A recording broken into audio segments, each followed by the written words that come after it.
There's nothing about the definition of insomnia that has anything to do with total sleep time, time to fall asleep, time spent awake at night. It's are you dissatisfied with your sleep? That's the core definition of the disorder. Hi everyone, welcome back to the Zleep podcast. Today we're diving into something almost all of us have felt. Why our trackers data doesn't always match our own perception of our sleep. Maybe this sounds familiar. You wake up feeling okay, but your tracker shows a low sleep score. Or even more common among people who struggle with insomnia is that you could swear that you barely slept, but your sleep device says otherwise. On top of that, trackers can be motivating at first, but could also become tiring, obsessive, and honestly a little stressful for people who just want to feel better. So today we're unpacking the following: whether trackers help or harm your sleep, why they sometimes make things worse, why misperceiving your sleep is way more common than you think, and what we can do about it. To break all of this down, I'm joined by Dr. Derek Loewy, one of the world's leading experts in behavioral sleep medicine. For those who don't know me, I'm Tiffany. I'm the founder of Zleep, also recovered insomniac, now focused on providing access to real science-backed sleep support. To unpack all of this properly, welcome Derek. We're super excited to have you join us today. Derek, you're a board-certified sleep specialist and clinical psychologist with a PhD in behavioral sleep science. He's the director also of the Insomnia program and the Circadian rhythm sleep disorders and chronotherapy program at Scripps Clinic Sleep Center. You're trained at some of the top sleep research centers, including Stanford, where you actually co-founded the Stanford Insomnia program. So when it comes to sleep, I think there's really no better person to help us break this down. Beyond your clinical work, Derek, you've been deeply involved in shaping Zleep from the very beginning. Your expertise has helped us design really a science-based digital-first approach to helping people who have insomnia, one that isn't just about tracking sleep, but actually helping people solve it. Okay, so Derek, before we get into whether trackers are good or bad, I think it's really important to understand the basics first. So, because most people don't actually know how sleep is measured in the first place, or why their tracker and their body sometimes disagree, could you tell us a bit how exactly do we measure sleep? Yes, thank you, Tiffany. So traditionally, we measure sleep by placing electrodes on the person's scalp to measure the brain's electrical activity. And brainwave patterns change very consistently and reliably as a person moves from alert wakefulness down through drowsiness into lighter sleep and even dream sleep. And you can measure these brainwave patterns in the sleep lab, which is typically how we do these studies. For people who have sleep disorders, they would have a sleep study done in a clinical sleep laboratory setting. That is the gold standard method, if you will, for measuring sleep and wake states of consciousness. Now, that's a big enterprise, right? Because that's one night in the lab, and there's a lot of sensors and a lot of things go into that. So we don't get to do that a lot with patients. It's usually a one-night thing. But it does provide a lot of information about what's going on with the brain and the body during sleep. And that's different than, for example, a tracker, which people would be using at home, which is much more basic in many respects. First off, very few trackers. There's only a couple out there that actually have an electrode on the head.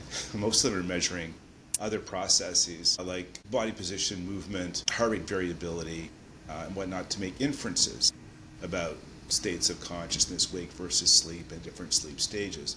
So they're not as precise as in-lab sleep testing, but they give a reasonable approximation of what's going on with sleep. None of them are as precise as an in-lab sleep test. Okay, super interesting. Well, now that we understand the difference between, lab sleep and trackers and how we perceive sleep, let's talk about the thing, everyone is wondering. Is tracking helpful, and are they sometimes making sleep worse? Well, in my practice at Scripps, I see most of the insomnia patients that come to the clinic. And so, as you might expect, a lot of insomnia patients have trackers. And so more often than not, I would say a patient comes to see me and they've got an Oura Ring or a Fitbit or an Apple Watch. Those are some more common ones. And when I ask them how they sleep, they will say, Well, my tracker says I sleep like this. And I say, well, when you see that, do you agree? Do you feel like the tracker is giving you data that aligns with your subjective impression of the night? And that varies a lot. Some people look at their tracker and they think the tracker is overestimating how much sleep they got or overestimating the quality of the sleep. It could also happen the other way too. The data might be an underestimation of how good the night was. So I think, though, at the end of the day, pun intended, of the two things that I'm going to pay attention to, it's really the subjective impression of the night. For two reasons. One, the tracker is not 100% reliable in terms of accuracy. But more importantly, insomnia is a subjective complaint. It's a subjective disorder. There's nothing about the definition of insomnia that has anything to do with total sleep time to fall asleep, time spent awake at night. It's, are you dissatisfied with your sleep? That's the core definition of the disorder. So clearly it's highly subjective. So I pay attention to data from trackers, and I'll even pay attention, obviously, to data from the sleep study in the lab. But if the patient's subjective impression is out of alignment with whatever data we have, I still have to work with the patient. We don't treat test results, we treat patients. So I'm always working on the subjective, ultimately. Now the trackers, there is some utility there, I think, because, as I said, the in-lab sleep study, that's a one-shot deal. Like, you get to do one of those a year, maybe, if your insurance is going to cover it. It's very precise. It's high-resolution, detailed, glossy image of the person's sleep, but on one night, right? The trackers, a little bit more fuzzy, more grainy, data, not quite as precise. But the advantage is you can track it endlessly in the person's home environment over a long period of time. So you can see changes in trends in the data. And if a person is going to undertake some kind of intervention to improve their sleep, for example, CBTI, the app, Zleep, you can say, okay, well, here's my baseline sleep data from my tracker before I started the application or the program, and then see if changes occur during the course of your involvement in the program. Because whatever error is built into it is going to be a constant. So you're looking for a signal in the noise of the tracker data to show that something is actually changing, for better or for worse, hopefully for better. So it does provide information that sleep tests can't provide. Long time series data over, weeks, months in terms of the person's home environment. Okay, I understand. And so, as you mentioned, it doesn't give the whole story, right? Numbers don't give the whole story. Why do we think this matters for people who struggle with sleep more than others? Well, let's compare to sleep apnea, for example. So sleep apnea is the second most common sleep disorder. Insomnia is the most common. Sleep apnea is the second most common. Well, sleep apnea is an airway problem. It's a mechanical problem. The airway gets obstructed during sleep, making it difficult for the person to breathe. It's mechanical. It has nothing to do with their state of mind, how much they're worried about the problem. You're going to have sleep apnea whether you know about it or how much you worry about it has no bearing on its severity. Insomnia, very strong connection between the mind and the body.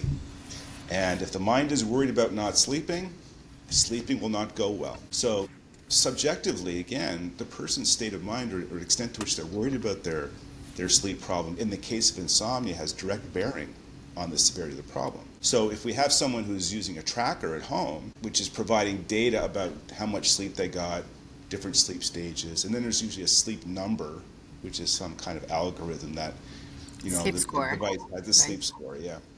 If they're looking at that and they're getting information that makes them feel bad about their sleep, it's going to increase their level of concern or worry about the problem, which then contributes to more anxiety about sleep moving forward, which creates this vicious cycle. And the biggest driver of insomnia is fear of not sleeping, or rather fear of being awake. Like, that's the core problem. And if you have this device every morning telling you, yeah, here's how badly you slept last night, that doesn't really feel good, And the other part of it too is it can become too much information psychologically.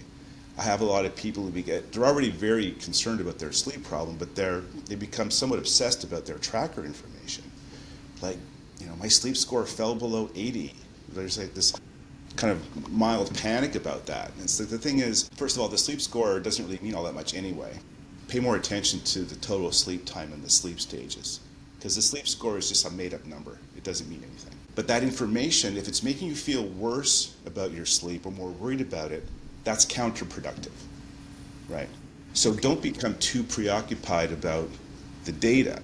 In fact, one experiment I often suggest people do is in the morning when you wake up from sleep, do a self-assessment of how well you think you slept subjectively. Keep a little paper diary if you want. Just write down some numbers. I think I slept this much time, it took this much time to fall asleep, all that. Then look at the data and see how they line up. Because if you look at the data first, that might bias your perception about how the night went. So do a check-in with yourself first before you look at the numbers. 100%, and that's what also pushes us to rely on external data rather than on focusing on ourselves and how we feel, right? Right, exactly. And you mentioned something very interesting, that even like you mentioned that sleep score can sometimes like decrease below 80. So it's also the case for people who kind of sleep well. That pattern of perfectionism can kind of be put into play, right? And trigger that anxiety as well. Yeah, that's another level to it, right? So I have a lot of people in my clinic with insomnia problems who sort of meet a rough definition of perfectionist, right? Type A personality, perfectionist type. Which is great in most walks of life. Like if you're a perfectionist, type A, you're kind of driven, you've got your act together, you're very driven and focused and accomplished, which is wonderful. Except for sleep. Sleep doesn't really care about your perfectionism. In fact, if you apply your perfectionistic tendency to your insomnia problem, you're probably going to make it worse. The perfectionist view is, anything's solvable with enough effort and cleverness. It's like, well, that's true most of the time, but sleep doesn't respond to that. In fact, it gets worse. And so you have to do less to sleep better. So going back to the sleep tracker thing, yeah, if you're sort of perfectionistic and your number is not as high as you would like, there's like this pressure to get the number back up. Well, how do you do that? If that was easy to do, you wouldn't even have a sleep problem. You would just have it solved by now.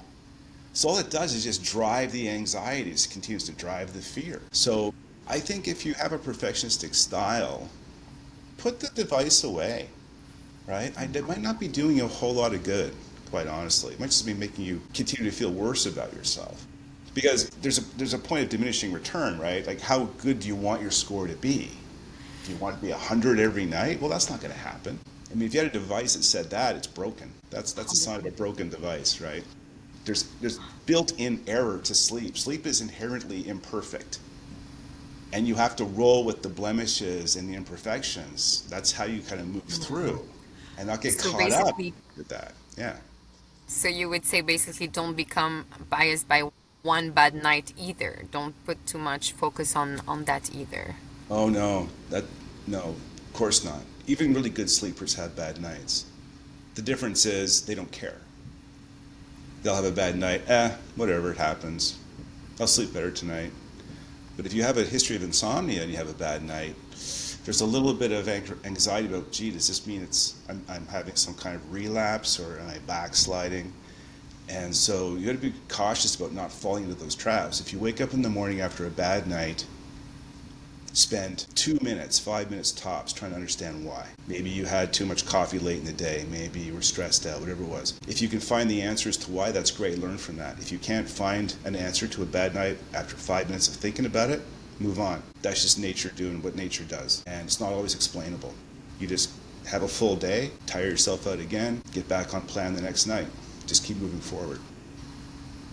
Okay. Can we do a quick recap of, do you have any practical advice on how to, deal with trackers in general? Well, as I said, there's pros and cons to trackers. They are inherently, I won't say imprecise, but they're not exact measures of what's actually going on with your sleep. They're approximations. So if you view it through that lens of an approximation, you can get a general sense of how things are going.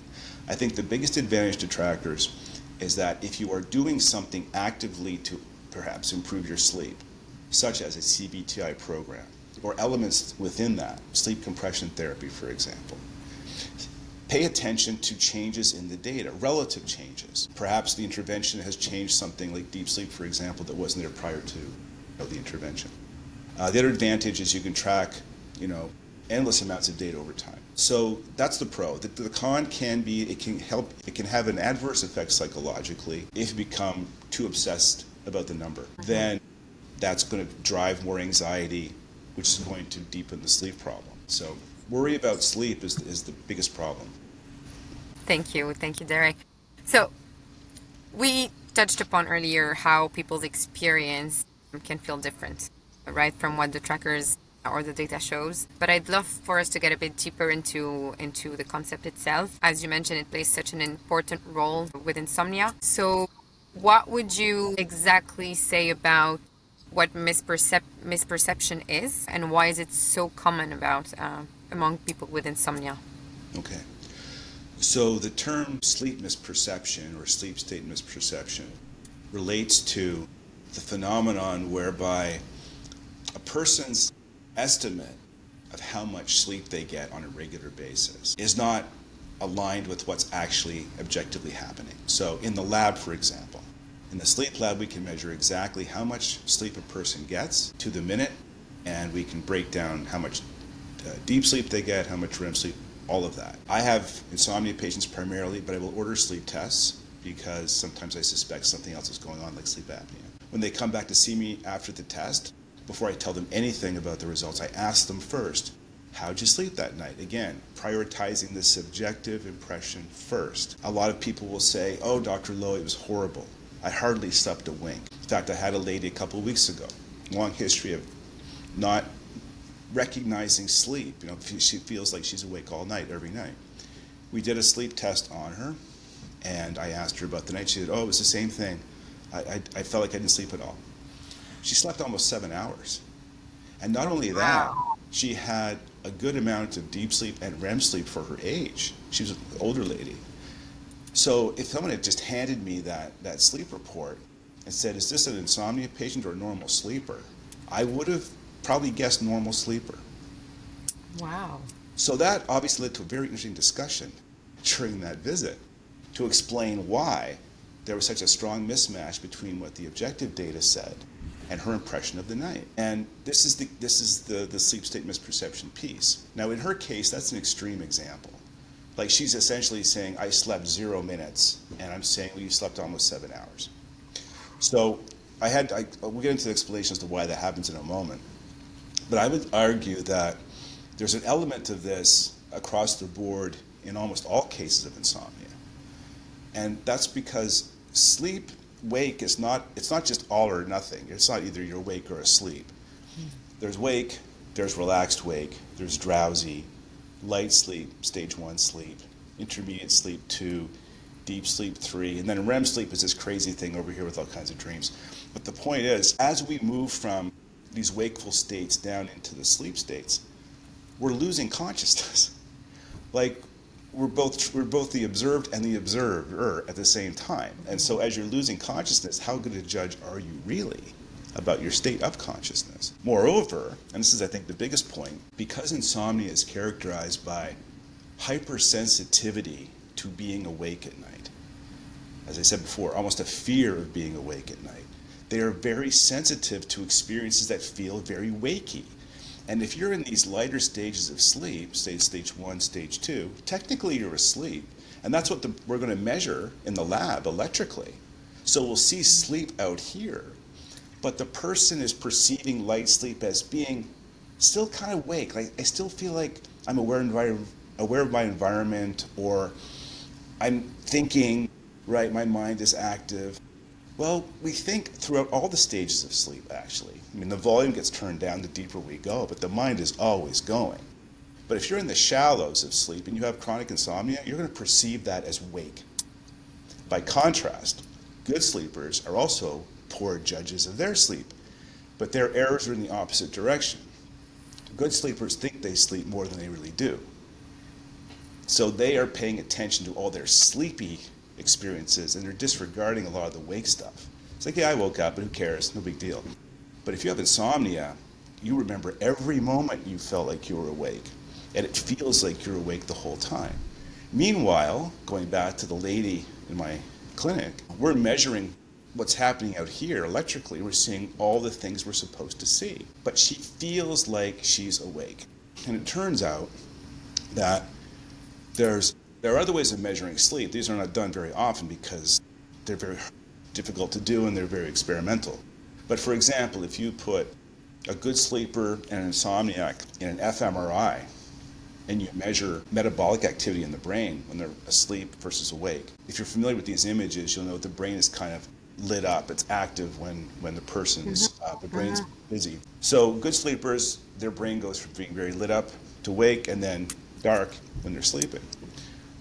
Insomniacs, same thing. When they're awake, their brains are all lit up and active. But when they go to sleep, and by the way, how you get an insomniac to sleep in an MRI machine is beyond me. But anyway, it's hard enough just as a normal person to be in there at all. But to fall asleep in there is challenging. Nevertheless, they've done it. If you look at fMRI studies from people with insomnia, most of the cortical areas go dark, as with the normal sleepers. But a few sites within the brain stay kind of lit and active. And these are correlated with feelings of awareness, vigilance. So it's true, both are true. The person is electrically asleep in terms of how we measure sleep conventionally in the lab. But if you do a deeper dive and you look at what the brain's actually doing inside, there are centers that still have activity suggesting that the person is capable of being somewhat self-aware or vigilant. So that helps explain why it could be the case that someone perceives wakefulness in the context of electrically measured sleep. So it's both true. They are sleeping in terms of what the cortex is doing, how we measure sleep. But there are still centers in the brain that are still somewhat aware of the environment a little bit.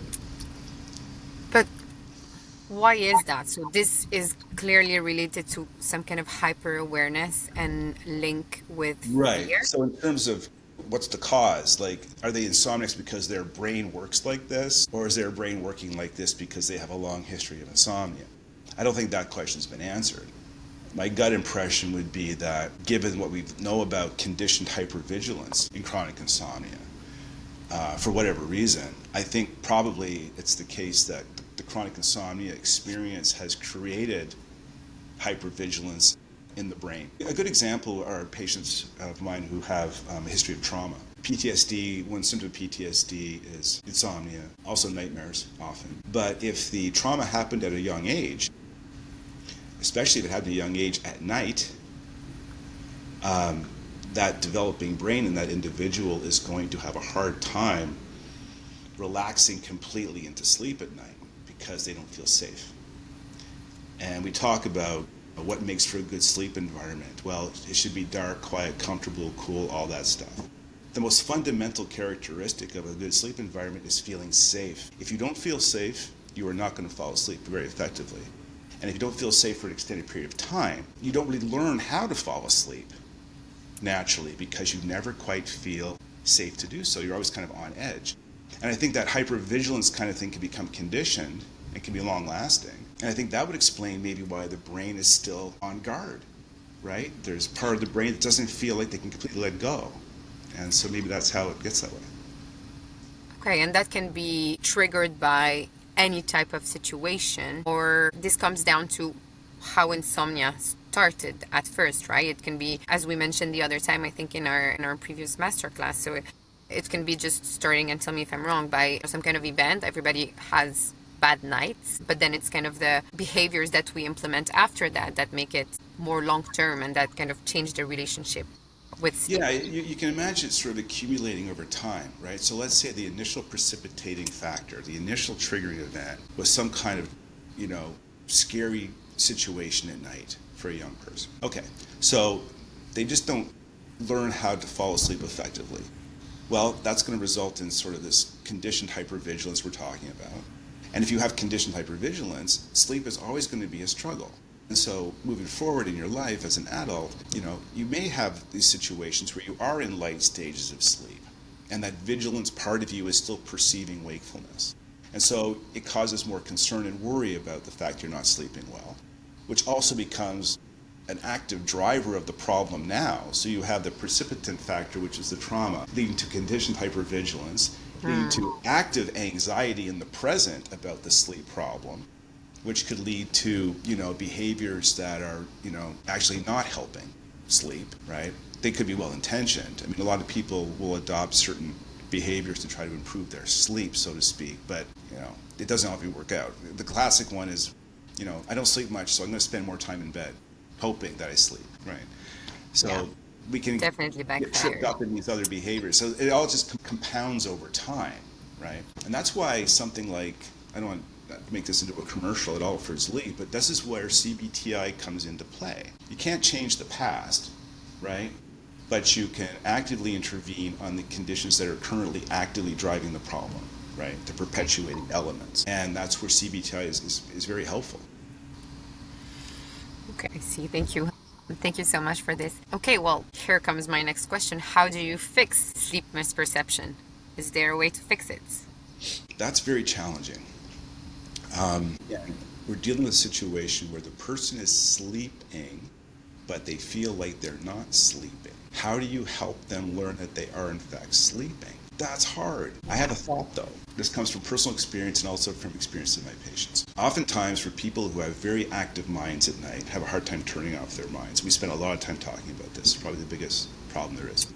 But one intervention is listen to something. Have something playing at night, something audio, which helps break up some of the internal thought loops that develop at night. It's hard to have a thought when someone's talking in your ear, but you can do it with intention by having an audiobook playing at night.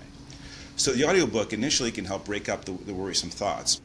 But for someone who doesn't perceive their sleep, if they have the audiobook running all night, they might notice they've lost track of the story.